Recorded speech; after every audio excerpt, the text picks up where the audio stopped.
آپ پیچھے کئی بار یہ بات جان چکے کہ اللہ سبحانہ و تعالیٰ نے اس قرآن میں کئی مقامات پر یہ بات واضح کر دی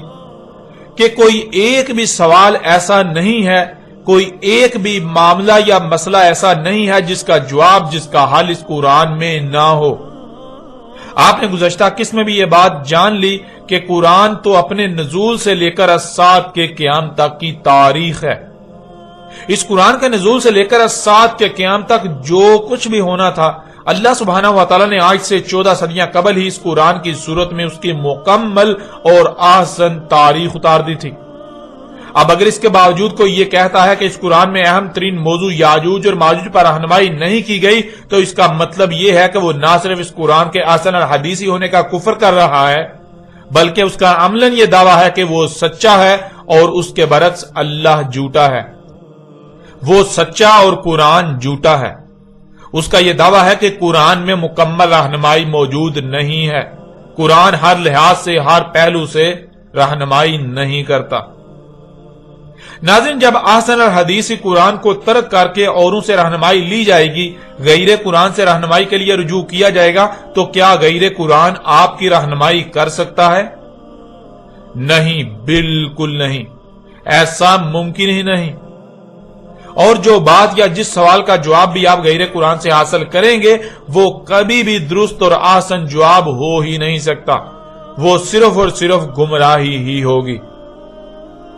جیسا کہ آپ پر بالکل کھول کر واضح کر دیتے ہیں کہ محمد علیہ السلام نے کبھی بھی کسی ایک بھی موقع پر یہ نہیں کہا کہ یاجوج اور ماجوج نوح کے بیٹے یافت کے 2 بیٹوں کے نام تھے اور انہی کی نسلوں سے وجود میں آنے والے 2 قبائل یاجوج اور ماجوج ہیں۔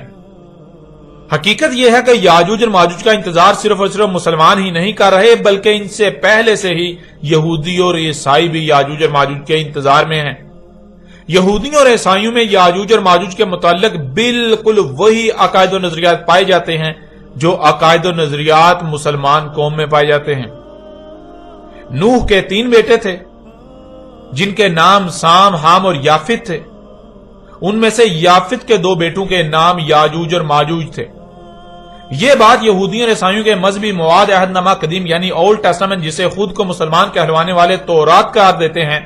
وہاں سے اخذ کی گئی۔ اور حیران کن بات یہ ہے کہ خود کو مسلمان کہلوانے والوں کا دعویٰ تو یہ ہے کہ یہودیوں اور عیسائیوں کے مذہبی مواد عہد نامہ قدیم میں یافت کے 2 بیٹوں کے نام یاجوج اور ماجوج مذکور ہیں، لیکن ناظرین حقیقت اس کے بالکل برعکس ہے۔ اور حقیقت جان کر آپ چونک جائیں گے کہ کس طرح آج تک یہ بڑے بڑے علماء و مفسر قرآن کے طور پر معروف خود کو اور اکثریت کو دھوکہ دیتے رہے۔ مثال کے طور پر ایسے ہی 2 مشہور و معروف شخصیات کا اس بارے میں کیا کہنا ہے، اس کو آپ کے سامنے رکھتے ہوئے اس دھوکے کو واضح کرتے ہیں۔ جیسا کہ آپ اپنی آنکھوں سے دیکھیں اور اپنے کانوں سے سنیں کہ اس بارے میں ڈاکٹر اسرار احمد کا کیا کہنا ہے۔ یہاں یہ سمجھ لیجئے کہ یاجوج ماجوج سے کیا مراد ہے۔ حضرت یافس علیہ السلام جو 3 بیٹے تھے حضرت نوح علیہ السلام کے، سام، حام، یافس۔ سامی نسل کے بارے میں تو ہم نے بہت کچھ سمجھ لیا کہ حضرت ابراہیم بھی سامی نسل سے تھے، پھر قوم عاد بھی سام ہی کی نسل کی ایک شاخ تھی، قوم سمود بھی اسی کی شاخ تھی۔ یہ تمام جو ہے یہ تو سیمیٹک ریسز ہیں۔ حضرت یافس کی اولاد نے یہ سینٹرل ایشین ماؤنٹینز کا جو سلسلہ ہے اس کو کراس کیا اور شمال میں چلے گئے، اور شمال میں جا کر دائیں بائیں پھیل گئے۔ پھر یہ میدان ہے، ٹنڈرے کے میدان اور فلانے میدان اور بڑے بڑے کھلے میدان ہیں۔ گویا کہ ایشیا کو درمیان میں جو سلسلہ کوہ تقسیم کر دیتا ہے، ایک شمالی حصہ ہے، ایک اس کا جنوبی حصہ ہے۔ یہ شمالی میں چلے گئے اور جا کر پھر پھیلے۔ پھیلنے میں وہ مشرق کی طرف آئے تو چین اور ہند چینی تک یہ ساری قومیں جو ہے یہ یلو ریسز، یہ انہی کی نسل سے ہیں۔ اور مغرب میں چلے تو روس، اور روس سے ہو کر روس کے ساتھ ملتا ہوا علاقہ اسکینڈینیوین کنٹریز کے ساتھ، پھر وہاں سے وہ اتر کر اور یورپ کے بھی جو یہ مغربی ممالک ہیں، اینگلو سیکسنز جو ہیں، یہ بھی در حقیقت اسی سے اسکینڈینیوین کنٹریز سے اترے ہوئے لوگ ہیں۔ تو یوں سمجھ لیجئے کہ ویسٹرن یورپ اور ایسٹرن یورپ کا بھی خاص طور پر شمالی علاقہ، اور پورا یہ روس کا علاقہ، اور پورا صحرائے گوبی، اور پورا چین، اور وہاں تک جو ہے ہند چینی تک، یہ یافس کی نسل ہے۔ یافس کے جن بیٹوں کے نام تورات میں آئے ہیں، کئی نام ہیں، وہ کوئی ایک دو نہیں، ان میں گوگ اینڈ میگوگ بھی ہیں۔ توبال بھی ہے، بوسک بھی ہے، بوسک ایک شخص کا نام ہے۔ ناظرین، آپ نے خود دیکھا اور سنا، ڈاکٹر اسرار احمد کا سورہ الکہف کی یاجوج اور ماجوج والی آیت کی تفسیر کرتے ہوئے کہنا ہے کہ نوح علیہ السلام کے 3 بیٹے تھے، سام، حام اور یافس۔ پھر آگے چل کر کہتے ہیں کہ یافت کے جن بیٹوں کے نام تورات میں آئے ہیں کئی نام ہیں، وہ 1-2 نہیں، ان میں گاگ اینڈ میگاگ یعنی یاجوج اور ماجوج۔ پھر اسی طرح اس دور کی ایک اور مشہور و معروف شخصیت جو کہ مفسر قرآن کے طور پر جانی جاتی ہے، جس کا نام جاوید احمد غامدی ہے۔ جاوید احمد غامدی اس بارے میں کیا کہتے ہیں وہ بھی آپ خود سن لیں، خود اپنی آنکھوں سے دیکھ لیں۔ چیزوں کی کیا حقیقت ہے؟ نمبر 1 دجال، نمبر 2 یاجوج و ماجوج، اور نمبر تیسرا ان کا سوال ہے قیامت کی کیا نشانیاں ہیں؟ یاجوج ماجوج کے بارے میں تو یہ سمجھ لیجئے کہ یہ حضرت یافس یعنی حضرت نوح کے 3 بیٹے ہیں جن سے یہ موجودہ جدید دنیا پھیلی، یعنی ایک دنیا میں پہلی مائگریشن ہوئی ہے جو حضرت آدم کے بعد ہوئی ہے، جس میں آپ کو ایبوریجنل ملتے ہیں، امریکہ میں بھی، آسٹریلیا میں بھی، دوسری جگہوں پر بھی۔ تو اس کے بعد آپ جانتے ہیں کہ حضرت نوح کی قوم پر عذاب آ گیا، ایک طوفان کے ذریعے سے پوری قوم تباہ کر دی گئی، ایک کشتی میں اہل ایمان سوار تھے، انہیں بچایا گیا۔ بعد میں جو زیادہ تر تعداد میں دنیا میں قومیں پھیلیں وہ ان کی اولاد ہیں۔ ان کے 3 بیٹے تھے، ایک حام، ایک سام اور ایک یافس۔ حام کی اولاد زیادہ تر افریقہ میں آباد ہوئی، چنانچہ دنیا میں پہلی تہذیبیں زیادہ تر افریقہ ہی میں نمودار ہوئی۔ سامی نسلیں یہ زیادہ تر مشرق وسطیٰ میں آباد ہوئی، یہ سام کی اولاد ہے ان کے دوسرے بیٹے کی۔ اور یافس کی اولاد یہ وسط ایشیا میں ماسکو، طبالسک، ان علاقوں میں آباد ہوئی۔ اور یافس جو تیسرے بیٹے ہیں اس کے پھر 10-11 بیٹے تھے، ان میں سے 2 کا نام گوگ اور میگوگ یاجوج اور ماجوج تھا۔ تو یہ ساری اقوام جو وسط ایشیا میں ہیں یہ زیادہ تر گوگ میگوگ کی اولاد ہے۔ یاجوج ماجوج ہی کے ایک بھائی کا نام یابان تھا جس کے نام پہ جاپان ہے۔ تو یہ حضرت نوح کے پوتے ہیں، یوں کہہ سکتے ہیں آپ۔ اور یہی لوگ ہیں جو بعد میں ہجرت کر کے یورپ گئے، یہی لوگ ہیں جو یورپ سے پھر ہمارے سامنے تاریخ میں امریکہ گئے، اور یہی ہیں جو آسٹریلیا میں آ گئے، اور یہی ہیں جو ایک زمانے میں آریاؤں کی صورت میں ہندوستان میں گئے۔ تو یہ گوگ میگوگ ہے۔ یاجوج ماجوج کے بارے میں قرآن شریف میں ذکر ہے اور آپ نے اس کو موجودہ حالات میں ریلیٹ کیا ہے، مجھے کائنڈلی آپ دہرا سکتے ہیں اس بات کو؟ دیکھیے، دنیا کی تاریخ کا مطالعہ کرنے سے معلوم ہوتا ہے کہ سیدنا نوح علیہ السلام کے جو 3 بیٹے ہیں انہی سے دنیا کی مختلف نسلیں پھیلی ہیں، اور ان تینوں کے نام تھے سام، حام اور یافت۔ یہ سامی نسلیں جو ہیں، سیمیٹک ریسز، یہ سب سام کی اولاد ہیں۔ افریقہ وغیرہ میں جو زیادہ تر لوگ آباد ہیں یہ حامی ہیں، بعض دوسرے علاقوں میں بھی آباد ہوئے ہیں۔ اور تیسرے بیٹے یافس کی اولاد وسط ایشیا میں آباد ہوئی، اور یہ یافس ہے جس کے بیٹوں میں یاجوج ایک بیٹے کا نام ہے، ماجوج دوسرے بیٹے کا نام ہے، یابان تیسرے بیٹے کا نام ہے، طبالسک چوتھے بیٹے کا نام ہے۔ یہ روس کے جو مختلف شہر ہیں یہ انہی کے ناموں پر ہیں، جاپان بھی یابان کے نام پر ہے۔ تو یہ اصل میں یافت کی اولاد ہے۔ یاجوج و ماجوج کی نسل وسط ایشیا میں پھیلی، پھر وسط ایشیا سے ہندوستان کی طرف آریہ آپ کو معلوم ہے کہ ہجرت کر کے آئے، پھر یہی نسلیں ہیں جو یورپ میں آباد ہوئیں، اور یہی پھر نسلیں ہیں جو پھر امریکہ میں اور آسٹریلیا میں، یہ تو معلوم تاریخ میں جا کے آباد ہوئی ہیں۔ تو یہ اصل میں یافت کی اولاد ہے ساری، یاجوج ماجوج جو ہے۔ آپ نے دیکھا اور سنا، جاوید احمد غامدی صاحب کا بھی وہی کہنا ہے کہ نوح علیہ السلام کے 3 بیٹے تھے، سام، حام اور یافس۔ پھر کہا کہ یافس کے 10-11 بیٹے تھے، جن میں سے 2 کے نام یاجوج اور ماجوج تھے۔ ناظرین، سب سے پہلے تو آپ یہ بات جان لیجئے کہ نوح علیہ السلام اور ان کے بعد کی تاریخ بالخصوص نوح اور اس کے بیٹوں اور نوح کے بیٹوں کی نسلوں کی تاریخ کا دنیا میں ایک ہی ماخذ ہے، اور وہ ہے بائبل۔ بائبل بہت سی کتابوں کا مجموعہ ہے جو مختلف انبیاء سے منسوب کی جاتی ہیں۔ بائبل 2 حصوں میں تقسیم ہے۔ پہلا حصہ جسے پرانا عہد نامہ یعنی اولڈ ٹیسٹامنٹ کہا جاتا ہے، اور دوسرا حصہ نیا عہد نامہ یعنی نیو ٹیسٹامنٹ کہلاتا ہے۔ پرانے عہد نامے کی پہلی 5 کتابوں کو یہودی اور عیسائی تورات قرار دیتے ہیں، اور نئے عہد نامے کو چونکہ یہودی تسلیم نہیں کرتے اس لیے عیسائی اسے انجیل قرار دیتے ہیں۔ یوں خود کو مسلمان کہلوانے والے یہودیوں کی اتباع میں بائبل کے پرانے عہد نامے کی پہلی 5 کتابوں کو تورات قرار دیتے اور نئے عہد نامے کو عیسائیوں کی اتباع میں انجیل قرار دیتے ہیں۔ حالانکہ حقیقت تو یہ ہے کہ نہ تو بائبل کے پہلے مجموعے کی پہلی 5 کتابیں تورات ہیں اور نہ ہی بائبل کا نیا عہد نامہ انجیل ہے۔ بہرحال یہ بات جان لیجئے کہ نوح، اس کے بیٹوں اور نوح کے بیٹوں کی نسلوں کی تاریخ کا اول ماخذ صرف اور صرف بائبل ہے، بائبل کا عہد نامہ قدیم۔ اس کے علاوہ آپ کو جہاں بھی اس بارے میں تاریخ ملے گی وہ بائبل عہد نامہ قدیم یعنی اولڈ ٹیسٹامنٹ سے ہی کاپی کی گئی ہوگی۔ ڈاکٹر اسرار احمد کا دعویٰ ہے کہ نوح کے بیٹے یافس کے کئی بیٹے تھے، ان میں سے 2 کے نام یاجوج اور ماجوج تھے، اور جاوید احمد غامدی صاحب نے بھی وہی بات کی، لیکن جاوید احمد غامدی صاحب نے کہا کہ یافس کے 10-11 بیٹے تھے، ان میں سے 2 یاجوج اور ماجوج تھے۔ یعنی ڈاکٹر اسرار احمد کا دعویٰ ہے کہ یافت کے کئی بیٹے تھے جن میں سے 2 بیٹوں کے نام یاجوج اور ماجوج تھے، یعنی 2 بیٹے یاجوج اور ماجوج تھے، اور جاوید احمد غامدی کا دعویٰ ہے کہ یافت کے 10-11 بیٹے تھے، ان 10-11 میں سے 2 بیٹوں کے نام یاجوج اور ماجوج تھے۔ لیکن ناظرین، حیران کن اور دہلا کر رکھ دینے والی بات تو یہ ہے کہ جہاں سے یہ اپنی بات اخذ کرنے کے دعوے دار ہیں، یعنی عہد نامہ قدیم جسے مسلمان تورات قرار دیتے ہیں، اس میں نہ تو یافت کے بیٹوں کے بارے میں یہ لکھا ہے کہ یافت کے کئی بیٹے تھے، اور نہ ہی یہ لکھا ہے کہ یافت کے 10-11 بیٹے تھے۔ اور پھر اس سے بھی بڑھ کر چونکا دینے والی بات تو یہ ہے کہ یہ بھی نہیں لکھا ہوا کہ یافت کے 2 بیٹوں کے نام یاجوج اور ماجوج تھے، یعنی یافت کے 2 بیٹے یاجوج اور ماجوج تھے۔ حقیقت کیا ہے؟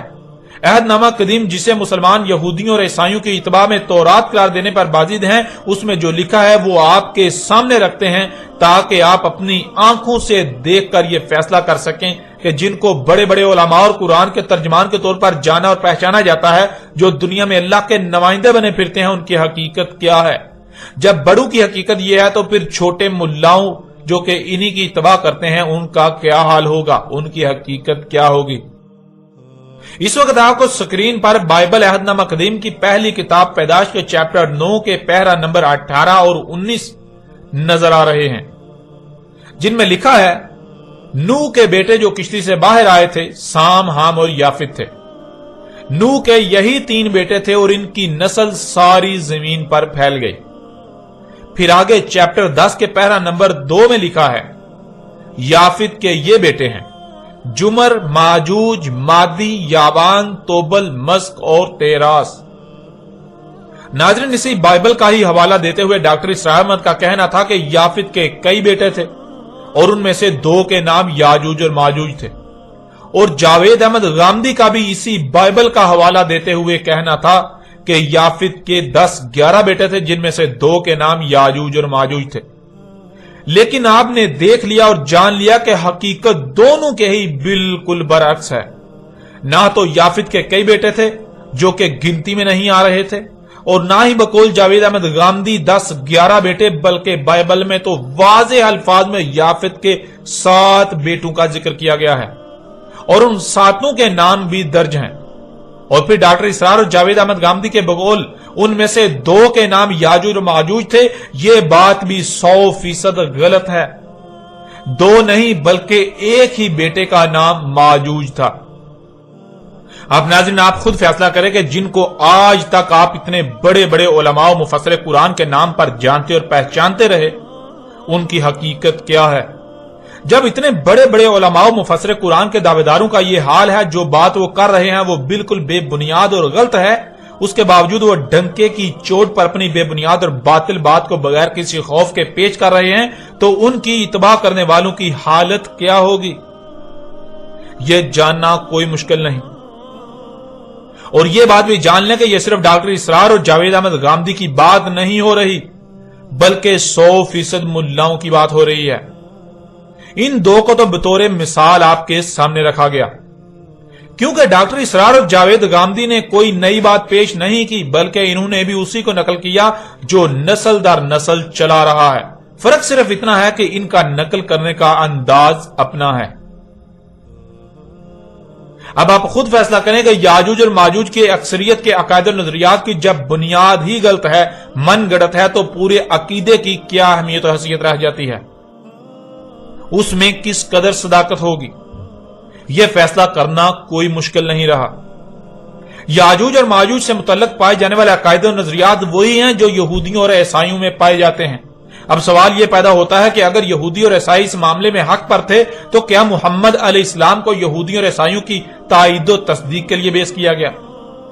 کیا قرآن اللہ سبحانہ وتعالی نے یہودیوں اور عیسائیوں کی تائید و تصدیق کے لیے اتارا تھا؟ آپ یہ بات جان چکے ہیں کہ یاجوج اور ماجوج سے متعلق یہ عقیدہ صرف خود کو مسلمان کہلوانے والوں کا ہی نہیں بلکہ یہودیوں اور عیسائیوں کا بھی یہی عقیدہ ہے۔ اب یہ بات قابل غور ہے کہ اگر مسلمان اپنے اس عقیدے میں سچے ہیں تو پھر اس کا مطلب یہ ہے کہ یہودیوں اور عیسائیوں نے یہ عقیدہ بعد میں جا کر مسلمانوں سے اخذ کیا، لیکن حقیقت اس کے بالکل برعکس ہے۔ حقیقت ہر کوئی جانتا ہے کہ حقیقت یہ نہیں ہے، بلکہ یہودی و عیسائی تو خود کو مسلمان کہلوانوں سے نہ صرف پہلے موجود تھے بلکہ ان میں اس وقت یہ عقیدہ پایا جاتا تھا، اور اگر آج مسلمانوں میں یہ عقیدہ پایا جاتا ہے تو مسلمانوں میں یہ عقیدہ یہودیوں اور عیسائیوں سے ہی منتقل ہوا، نہ کہ یہودیوں اور عیسائیوں میں مسلمانوں سے منتقل ہوا۔ جب حقیقت یہ ہے کہ یہ عقیدہ یہودیوں اور عیسائیوں کا عقیدہ ہے اور بعد میں مسلمانوں میں منتقل ہوا تو سوال یہ پیدا ہوتا ہے کہ کیا قرآن کو یہودیوں اور عیسائیوں کے عقائد و نظریات کی تائید و تصدیق کے لیے اتارا گیا؟ کیا محمد رسول اللہ علیہ السلام کی بعثت کا مقصد یہودیوں اور عیسائیوں کے عقائد و نظریات کی تائید و تصدیق کرنا تھی؟ کیونکہ ناظرین، اللہ سبحانہ وتعالی نے قرآن میں کئی مقامات پر اپنا یہ قانون واضح کر دیا کہ اللہ رسول کو صرف اور صرف اسی وقت بیعث کرتا ہے جب دنیا 100% گمراہی میں ہوتی ہے، جب انسان 100% ہی گمراہیوں میں ہوتے ہیں، نور کی ایک کرن بھی نہیں ہوتی۔ جیسا کہ اس وقت آپ کو سکرین پر سورہ آل عمران کی آیت نمبر 164 نظر آ رہی ہے، جس میں اللہ سبحانہ تعالیٰ کا کہنا ہے لَقَدْ مَنَّ اللَّهُ عَلَى الْمُؤْمِنِينَ إِذَا بَعَثَ فِيهِمْ رُسُولًا مِنْ أَنفُسِهِمْ يَتْلُو عَلَيْهِمْ آيَاتِهِ وَيُزَكِّيهِمْ وَيُعَلِّمُهُمُ الْكِتَابَ وَالْحِكْمَةَ وَإِنْ كَانُوا مِنْ قَبْلُ لَفِي ضَلَالٍ مُبِينٍ۔ تحقیق یعنی یہ بات طے شدہ ہے، تم اپنے گھوڑے دوڑا لو، تم اپنی تحقیق کر لو، غور و فکر کر لو، یہی بات تمہارے سامنے آئے گی جو بات کہی جا رہی ہے۔ جو اللہ ہے مومنین پر تب بیعث کرتا ہے رسول ان میں انہی میں سے جو تلاوہ کر رہا ہے ان پر اس کی آیات کی اور تزکیہ کر رہا ہے اور ان کو سکھا رہا ہے الکتاب اور الحکمہ، اور اگر تھے اس سے پہلے دلال مبین میں، یعنی ہر لحاظ سے 100% گمراہیوں میں تھے۔ ناظرین، اس آیت میں اللہ سبحانہ تعالیٰ کا کہنا ہے کہ مومنین پر جو اللہ کی ذمہ داری ہے، جو اللہ پر فرض ہے، وہ یہ ہے کہ جب دنیا 100% گمراہیوں میں ہو، نور کی ایک کرن بھی نہ ہو، تمام کے تمام انسان 100% ہر لحاظ سے کھلم کھلا گمراہیوں میں ہوں، تب اللہ ان میں انہی سے رسول بیعث کرتا ہے جو آ کر ان پر اللہ کی آیات کی تلاوہ کرتا ہے، یعنی وہ انتہائی ترتیب کے ساتھ حق کھول کھول کر واضح کرتا ہے، اللہ کی آیات کو حکمہ کے ساتھ کھول کھول کر واضح کرتا ہے، جس سے ان کا تزکیہ ہوتا ہے۔ ان میں جو ملاوٹیں ہوتی ہیں انہیں ہر لحاظ سے پاک صاف کر کے خالص اللہ کا غلام بناتا ہے اور الکتاب سکھاتا ہے، یعنی زمینوں آسمانوں کا علم سکھاتا ہے اور اس علم کا صحیح استعمال بھی سکھاتا ہے۔ اس آیت میں اللہ سبحانہ وتعالی نے 2 ٹوک الفاظ میں اپنا قانون واضح کر دیا کہ اللہ صرف اور صرف اسی وقت رسول بیعث کرتا ہے جب انسان 100% کھلم کھلا ہر لحاظ سے گمراہیوں میں ہوتے ہیں، نور کی ایک کرن بھی نہیں ہوتی۔ حالانکہ اس کے باوجود ہر کوئی خود کو اہل حق اور ہدایت یافتہ ہی سمجھ رہا ہوتا ہے، لیکن حقیقت یہ ہوتی ہے کہ کسی ایک کو بھی حق کا علم نہیں ہوتا، سب کے سب 100% گمراہیوں میں ہی ہوتے ہیں۔ یعنی اگر دنیا میں نور کی ایک کرن بھی ہو، رائی برابر بھی ہدایت موجود ہو، تو اللہ رسول کو بیعث نہیں کرتا، اور یہی بات اللہ سبحانہ وتعالی نے سورہ الجمعہ کی آیت نمبر 2 میں بھی کہی، جیسا کہ آیت آپ کو سکرین پر نظر آ رہی ہے۔ وَالَّذِي بَعَثَ فِي الْأُمِّيِّينَ رَسُولًا مِّنْهُمْ يَتْلُو عَلَيْهِمْ آيَاتِهِ وَيُزَكِّيهِمْ وَيُعَلِّمُهُمُ الْكِتَابَ وَالْحِكْمَةَ وَإِن كَانُوا مِن قَبْلُ لَفِي ضَلَالٍ مُّبِينٍ۔ وہی ہے ذات یعنی اللہ، امیین میں بیس کیا رسول انہی میں سے، جو تلاوت کر رہا ہے ان پر اس کی آیات کی اور ان کا تزکیہ کر رہا ہے، اور علم سکھا رہا ہے الکتاب کا اور حکمت، اگر تھے اس سے پہلے ہر لحاظ سے کھلم کھلا گمراہیوں میں۔ ناظرین، حسب سابق اللہ سبحانہ وتعالی نے آیت کے آخری حصے میں یہ بات بالکل کھول کر واضح کر دی، اگر تھے اس سے پہلے کھلم کھلا ہر لحاظ سے 100% گمراہیوں میں، یعنی اگر وہ ہر لحاظ سے کھلم کھلا گمراہیوں میں نہ ہوتے تو اللہ رسول بیس نہ کرتا، جس سے یہ بات بالکل کھل کر واضح ہو جاتی ہے کہ جب اللہ سبحانہ وتعالی نے اپنے رسول محمد کو بیس کیا تھا تب پوری دنیا ہر لحاظ سے کھلم کھلا گمراہیوں میں تھی، ان کے عقائد و نظریات جاہلانہ اور بے بنیاد اور محض ظن پر مبنی تھے، نہ کہ علم پر مبنی، اور قرآن میں جس موضوع کو بھی زیر بحث لایا گیا تو اس موضوع پر قرآن سے پہلے جو بھی عقائد و نظریات عام تھے وہ سوائے گمراہی کے اور کچھ نہ تھے۔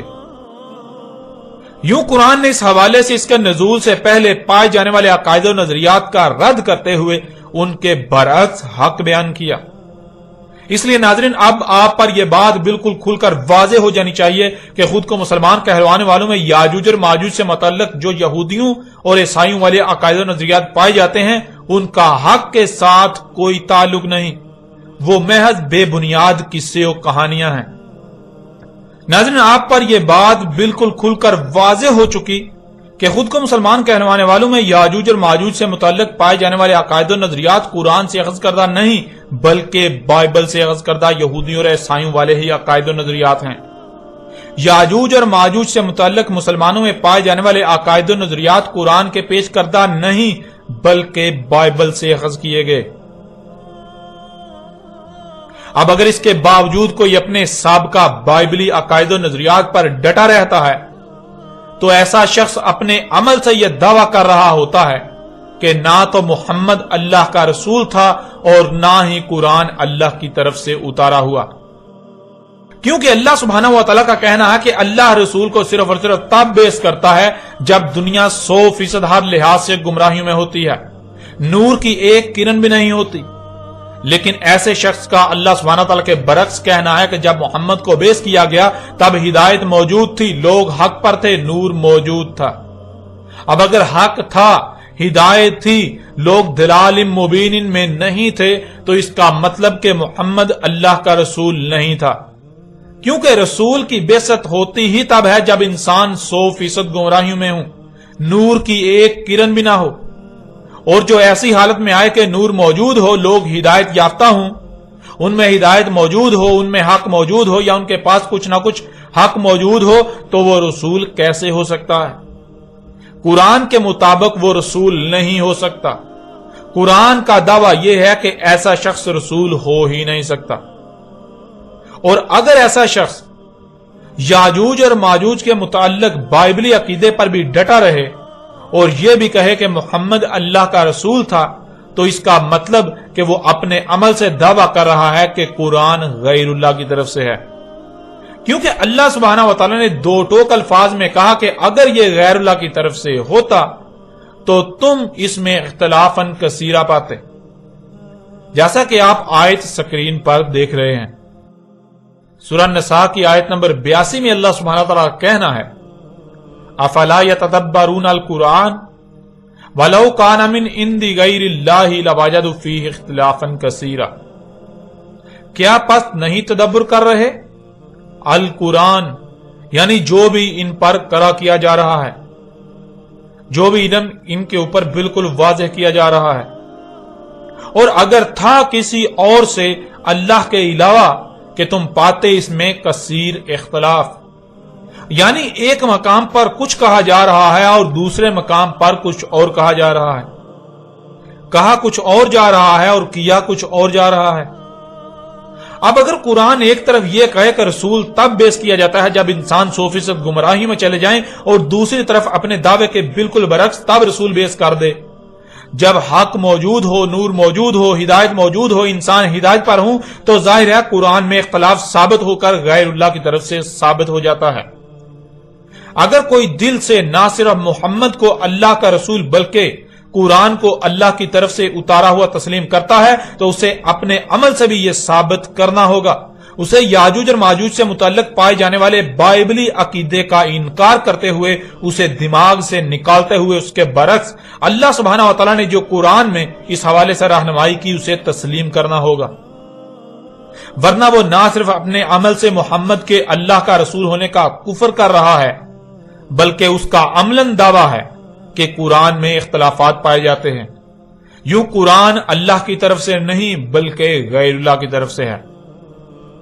ویسے بھی ناظرین، اگر تو اللہ سبحانہ و تعالیٰ اس قرآن کے برعکس غیر قرآن سے رہنمائی لینے کی اجازت دے تو بلا شک و شبہ غیر قرآن سے نہ صرف ہدایت لی جا سکتی ہے بلکہ ہدایت مل بھی سکتی ہے، لیکن جب اللہ سبحانہ و تعالیٰ اس کی اجازت ہی نہیں دیتا، الٹا سختی کے ساتھ غیر قرآن کی طرف رجوع کرنے سے منع کرتا ہے، تو پھر غیر قرآن کی بات کیسے حق ہو سکتی ہے؟ غیر قرآن آپ کی رہنمائی کیسے کر سکتا ہے؟ ایسا ممکن ہی نہیں کہ غیر قرآن کی بات سچ ہو، غیر قرآن کی بات حق ہو، وہ آپ کی رہنمائی کر سکے۔ ناظرین، اب تک آپ پر یہ واضح ہو چکا کہ خود کو مسلمان کہلوانے والوں میں یاجوج اور ماجوج سے متعلق پائے جانے والے عقائد و نظریات قرآن کے برعکس بائبل سے اخذ کردہ یہودیوں اور عیسائیوں والے ہی عقائد و نظریات ہیں، اور اگر بائبل سے اخذ کردہ یہودیوں اور عیسائیوں والے عقائد و نظریات حق اور سچ ہوتے تو محمد علیہ السلام کو بیس نہ کیا جاتا، کیونکہ اللہ صرف اور صرف تب ہی رسول بیس کرتا ہے جب انسان 100% ہر لحاظ سے گمراہی میں چلے جاتے ہیں۔ اس لیے جب محمد علیہ السلام کو بیس کیا گیا تو محمد علیہ السلام کی بعثت کا مقصد یہودیوں اور عیسائیوں کے عقائد و نظریات کی تائید و تصدیق کرنا نہیں تھا، بلکہ اس کے بالکل برعکس ان کے تمام تر عقائد و نظریات کا رد کرتے ہوئے حق کو کھول کھول کر واضح کرنا تھا۔ اس لیے خود کو مسلمان کہلوانے والوں میں یاجوج اور ماجوج سے متعلق پائے جانے والے یہودیوں اور عیسائیوں والے عقائد و نظریات کا حق کے ساتھ کوئی تعلق نہیں، وہ محض بے بنیاد باطل قصے و کہانیاں ہیں جن کا حقیقت کے ساتھ کوئی تعلق نہیں، جو آج تک اس قوم میں یعنی مسلمان کہلانے والوں میں عام کر دیے گئے، ان کی خوب تشہیر کی گئی۔ نظر اب سوال یہ پیدا ہوتا ہے کہ جب یاجوج اور ماجوج سے متعلق پائے جانے والے عقائد و نظریات کا حقیقت کے ساتھ کوئی تعلق نہیں، تو پھر یاجوج اور ماجوج کے بارے میں حق کیا ہے؟ یاجوج اور ماجوج کیا ہیں اور ان کے بارے میں ان سے متعلق اٹھنے والے تمام تر سوالات کے جوابات کیا ہیں؟ ناظرین، حق جاننے کے لیے اب آتے ہیں قرآن کی طرف اور قرآن سے ہی رہنمائی لیتے ہیں کہ اللہ سبحانہ و تعالیٰ نے اس قرآن میں اس کا کیا جواب دیا۔ اللہ سبحانہ و تعالیٰ سے سوال کرتے ہیں کہ یاجوج اور ماجوج کیا ہیں، ان کی پہچان کیا ہے، یاجوج اور ماجوج کے بارے میں مکمل رہنمائی کرے، اور پھر دیکھیں کہ اللہ سبحانہ و تعالیٰ اس کے جواب میں کس قدر آسان ترین الفاظ میں اور کھول کھول کر واضح رہنمائی کرتا ہے۔